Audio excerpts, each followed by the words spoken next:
आपले उमेदवार शबानाताई शेख आणि त्याचबरोबर संजय भाऊसाहेब देशमुख म्हणजे आमचे छोटू भाऊ, सगळेजण आम्ही छोटू भाऊ म्हणतो. संजय देशमुख म्हणून ओळखतं कोण तुम्हाला?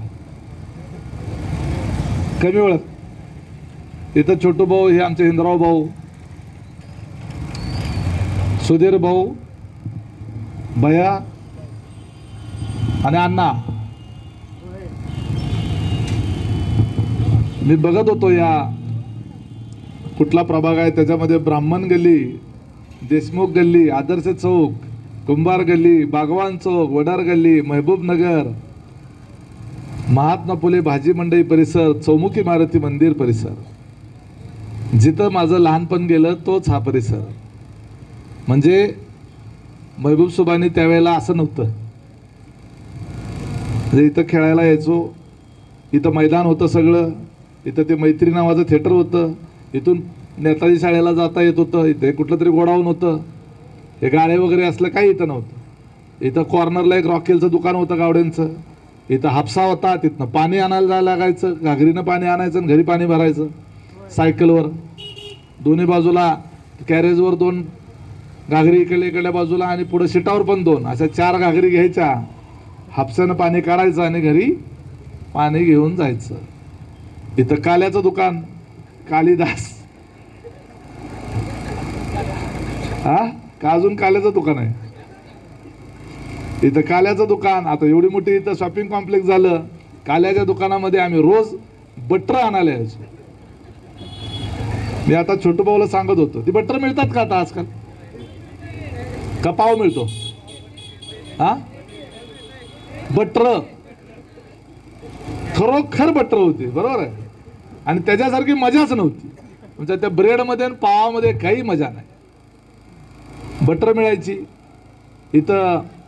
इथून मधूनच डायरेक्ट नेताजी प्रशालेला जाता येत होता. आता कुठं रस्ताच बंद झाला आहे का? रस्ता आहे. आणि ह्या सगळ्या परिसरामध्ये माझं लहानपण गेलं. मी हक्कानं तुमच्याकडं 1ली ते 10वी माझं इथं शिक्षण झालं. मराठी शाळेत काही झालं, नेताजी प्रशालेत झालं. कॉलेजच्या निमित्तानं सोलापूरला गेलो, नंतर शिकायला दापोलीला गेलो, नंतर पुण्यात आलो, पुण्यात राहिलो, पुण्यात शिकलो, पुण्यात वाढलो. आणि नंतर निवडणुकीच्या निमित्तानं पुन्हा सोलापुरात आपल्या मूळ तालुक्यात आलो. नरखेडला त्या ठिकाणी माझ्या गावात उभा राहिलो आणि तिथं निवडून आलं. नरखेड गावात फक्त माझा जन्म झाला म्हणून मी नरखेडचा गावाला झालो, नाहीतर माझं सगळं लहानपण आणि शिक्षण हे या गल्लीमध्ये झालं. आणि मी घरात कमी. आणि मला अभिमानानं सांगावं वाटतं की बिचारे आज भाऊ आपल्यामध्ये नाही आहेत, परंतु मी छोटू भाऊ आणि हिंदराव भाऊच्या घरामध्ये मी लहानाचा मोठा झालो, याचा मला सार्थ अभिमान आहे. एक चांगला संस्कार देणाऱ्या घरात माझी वाढ झाली आणि म्हणून करता एक चांगलं काम मी माझ्या आयुष्यामध्ये उभा करू शकलो.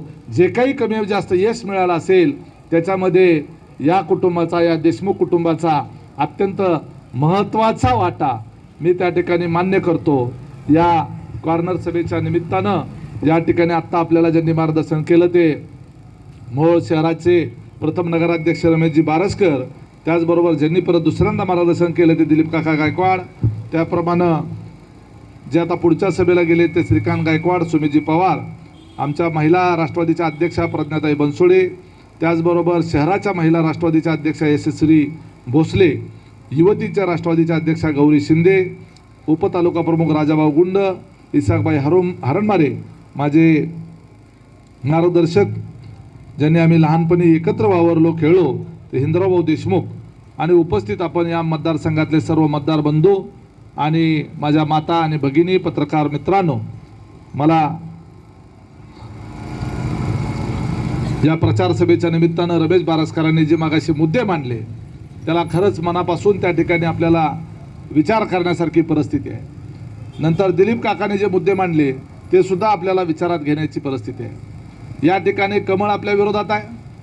या तालुक्यावर ज्या लोकांनी 40 वर्ष सलग 40 वर्ष या तालुक्यावर सत्ता गाजवली, त्या तालुक्याची सत्ता ज्यांच्या हातामध्ये होती, 1-2 वर्ष नाही, 5 वर्ष नाही, 10 वर्ष नाही, 15 वर्ष नाही, 40 वर्ष ज्या लोकांच्या हातामध्ये सत्ता होती, 40 वर्षाच्या सत्ता असताना आजपर्यंत या मोहोळ शहरामध्ये मी या ठिकाणी 8 वर्षाचा असताना या गल्लीमध्ये राहत होतो, ते आज मी 48 वर्षाचा झालो, 40 वर्ष बरोबर झाली. बरोबर आहे. 8 वर्षाचा असताना माझा दुसरीला मराठी शाळेत जात होतो. 8व्या वर्षाचा असताना त्यावेळेला मुंडासेबाई, काळे गुरुजी, हरणमारे गुरुजी आपल्याकडे तर राहत होते ना. सलीम हरणमारे आहेतच की, बरोबर, गुरुजी वारले मध्ये. सलीम हरणमारे माझा वर्गमित्र. आता तिथं तुमच्या विरोधात उभारलेला कमळाचं चिन्ह उभारलेला कुंदन धोत्रे हा माझा वर्गमित्र. पण तो कसा काय सुधारला नाही मला काय कळलंच ना. माझ्या वर्गात असून एक गुण माझा आला नाही राहत्यात. पण मी यांच्या घरात वावरलो, छोटू भाऊच्या, हिंदराव भाऊच्या, त्यामुळं त्यांच्या सगळे चांगले गुण माझ्यामध्ये आले. आणि त्यामुळं त्याला सुद्धा तुमच्या घरी थोडे दिवस राहायला द्यायला पाहिजे. ते नको त्या संगतीला लागलं आणि बिघडलं बघा, आणि चुकीच्या नादाला लागलं, आणि त्यामुळे आता ती पुन्हा पडणार आहे.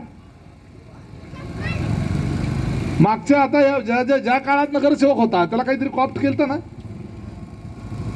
स्वीकृत नगरसेवक झाला होता. काय दिवे लावले, काय केलं, इथं बघितलं काय आहे, काय रस्त्याची अवस्था करून ठेवली. सिमेंटचा रस्ता आहे का दगडाचा आहे, कशाचा आहे रस्ता तेच कळत नाही. या मोहोळमध्ये गटार नाही, नीट रस्ते नाही, स्वच्छतेची व्यवस्था नाही, कचरा कुंडी नाही, दवाखाना नाही, नीट शाळा नाही, कुठेही बगीचा नाही, मुलांना खेळायला जागा नाही, आमच्या ज्येष्ठ नागरिकांना कुठेतरी विरंगुळा केंद्र नाही, एखादा कार्यक्रम घ्यावा मला तर नाट्यगृह नाही, एखादी चौपाटी असावी. शहर म्हणजे कसं असतं, शहरामध्ये क्रीडांगण असतं, लहान मुलांना खेळण्याच्या करता गार्डन असती, आहे का इथं कुठं? मुलांना खेळायला मैदान असतं, आहे का इथं कुठं? लग्न वगैरे समारंभ करण्याच्या करता सभागृह असतात नगरपालिकेचे, आहे का इथं कुठं? शहरामध्ये अंडरग्राऊंड ड्रेनेज असतं, आहे का इथं? सगळ्या गटारी वाहत आहेत सगळीकडे, जिकडं तिकडं. मग 40 वर्ष ज्यांच्या हातामध्ये कारभार होता, त्यांना 40 वर्षामध्ये या मोहोळ शहराला फक्त बकाल करण्याचं काम केलं. या मोहोळ शहरामध्ये एकही नागरी सुविधा या मोहोळ शहरामध्ये अजूनही कितीतरी ठिकाणी अंधार आहे, लाईटच नाही. अजूनही कितीतरी ठिकाणी लोकांना चालायला नीट रस्ता नाही, सगळ्या बोळीच बोळी, जिकडे जाईल तिथं बोळखंडच आहेत. नीट त्या ठिकाणी या मोहोळ शहराचा काही आराखडा नाही.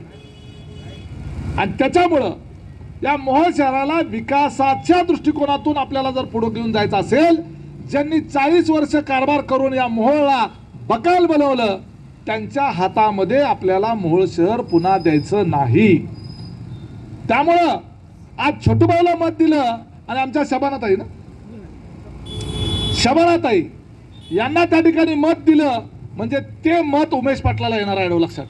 तुम्हाला जर वाटत असेल की अनगरकरांना या मोहोळ शहराची पायरी न चढू करून देण्याकरता हा उमेश पाटील खंबीरपणे त्याच्याशी लढतोय, असं जर तुम्हाला वाटत असेल तर तुम्ही तुमचं मत जे आहे या दोघांना मत दिलं. आणि आमच्या नगराध्यक्षताई सिद्धीताईला, ते पण धनुष्यबाणावर उभे आहेत, यांना मत दिलं. तिन्ही बटणं फक्त धनुष्यबाणाची जर तुम्ही दाबली तर ते मत आहे ते उमेश पाटलाला येणार आहे. तुम्हाला माझी ताकद वाढवावी लागणार आहे. या कारखानदार लोकांनी, या अनगरकर लोकांनी कायम मोहोळ शहराचा दुस्वास केलेला आहे, या मोहोळ शहराचा रागराग केलेला आहे. रमेश बारसकरांनी मागाशी सांगितलं, मोहोळची लोकसंख्या 50,000, अनगरची लोकसंख्या 12,000.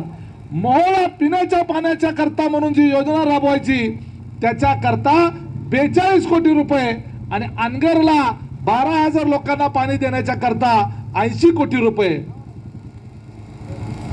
50,000 लोकांसाठी निम्म पैसे आणि फक्त 12,000 लोकांना 80 कोटी, डबल पैसे.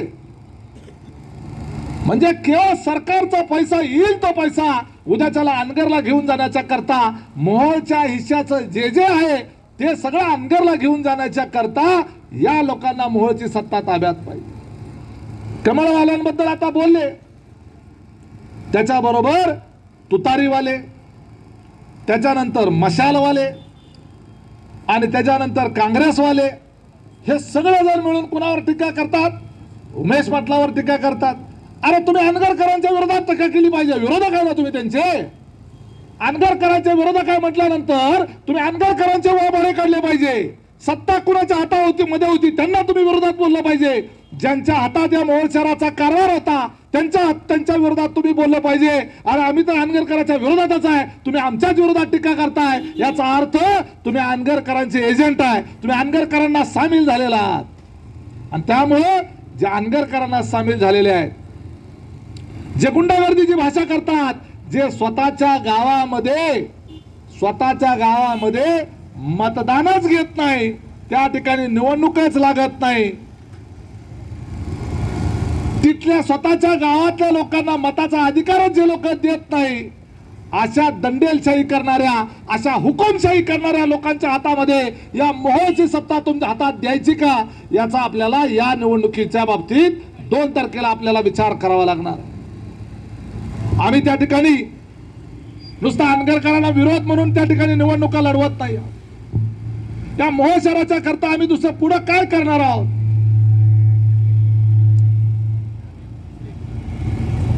याचा आम्ही रोडमॅप तयार केलेला आहे. आजच मोह शहराच्या करता जाहीरनामा आम्ही प्रसिद्ध केलेला आहे. आमच्या जाहीरनाम्यानुसार तुमच्याला पुढच्या 2 वर्षाच्या आत या मोहोळ शहरामध्ये 100% रस्ते तुम्हाला चांगल्या क्वालिटीचे आणि तेही सिमेंट कॉन्क्रीटचे झालेले दिसतील. हा शब्द तुम्हाला या आत्ताच्या सभेच्या निमित्तानं या ठिकाणी देतो. अंडरग्राउंड ड्रेनेजचं काम पुढच्या 1-2 वर्षामध्ये या सगळ्या मोहोळ शहरातल्या सगळ्या रस्त्यावर दिसणाऱ्या गटारी तुम्हाला गायब झालेल्या दिसतील. एकही गटार तुम्हाला वर दिसणार नाही. याच्या संदर्भामधली खबरदारी या पुढच्या काळामध्ये नक्की आम्ही घेऊ. याच्या व्यतिरिक्त अजून भरपूर योजना आम्ही तुमच्यासाठी घेऊन येणार आहे. जर तुम्ही सगळ्या लोकांनी 100% घरपट्टी आणि पाणीपट्टी भरली, नीट ऐका, 100% घरपट्टी आणि पाणीपट्टी भरली तर तुम्हाला आमचं वचन आहे की तुम्हाला इथून पुढं दळणाला पैसे द्यायची गरज नाही. नगरपालिकेच्या गिरणीतून तुम्हाला फुकट घरचं दळण त्या ठिकाणी दळून मिळेल. 1 रुपया दळणाला घालवायचा नाही. एवढंच नव्हे, 100% घरपट्टी आणि पाणीपट्टी भरणाऱ्याला 100 युनिट पर्यंत लाईट बिल, त्यांच्या घराचं 100 युनिट पर्यंत लाईट बिल नगरपालिका स्वतःच्या पैशाने भरेल. हे देखील त्या ठिकाणी आमचं त्या ठिकाणी वचन त्या ठिकाणी तुमच्यासाठी असणार आहे. छोटे भाऊ, वेगवेगळ्या कामासाठी आमच्या काही लोकांना सोलापूरला जावं लागतं. तिकीट किती रुपयाला सोलापूरला? 80 रुपये. जायला 80 रुपये, यायला 80 रुपये. परत तिथला वर खर्च वेगळा. म्हणजे जवळपास 200 रुपये खर्च आमचा जो सोलापूरला जायला होतो. तुम्ही या ठिकाणी बाणाची बटणं दाबून आमच्या या 2 नगरसेवकांना आणि या ठिकाणी आमच्या नगराध्यक्षाच्या बाणाच्या पुढचं बटन दाबून मोहोळ नगरपालिकेमध्ये आमची सत्ता जर तुम्ही दिली तर मोहोळ पासून सोलापूर आणि सोलापूर पासून मोहोळ जाण्या येण्याच्या करता दिवसातून नगरपालिकेच्या वतीनं इलेक्ट्रिक बस 6 वेळेला फेऱ्या मोहोळ पासून सोलापूर आणि सोलापूर ते मोहोळ अशा पद्धतीची त्या ठिकाणी सुविधा आम्ही देणार आहोत. आमचं नागनाथ मंदिर, आमचं आराध्य दैवत, आमचं ग्रामदैवत, या नागनाथ मंदिराच्या यात्रेच्या निमित्तानं लाखो लोक मोहोळ शहरात मधले त्या ठिकाणी दर्शनासाठी येत असतात. आमचे मोहोळकर जे आहेत पुण्यात राहतात, मुंबईत राहतात, काही जण सोलापूरला राहतात. त्यांना यात्रेच्या काळामध्ये पुण्यावरून आणि मुंबईवरून किंवा सोलापूरवरून येण्याच्या करता आणि जाण्याच्या करता नगरपालिकेच्या वतीनं मोफत बस सेवा त्या यात्रेच्या काळामध्ये पुण्यावरून यायचं असू दे फुकट इथं येता येईल, मुंबईवरून यायचं असू दे फुकट येता येईल आणि फुकट जाता येईल, सोलापूरहून मोहोळ यायचं असू दे फुकट येता येईल आणि जाता येईल. यात्रेच्या काळामध्ये नगरपालिकेच्या वतीनं ही सुविधा त्या ठिकाणी आम्ही त्या ठिकाणी उपलब्ध करून देणार आहोत. आजकाल आता आपल्याला सगळ्याला मोबाईलवर इंटरनेट लागतं, व्हॉट्सअप खेळावं लागतं, यूट्यूब बघावं लागतं, आम्हाला इंस्टाग्राम बघावं लागतं, बरोबर आहे का?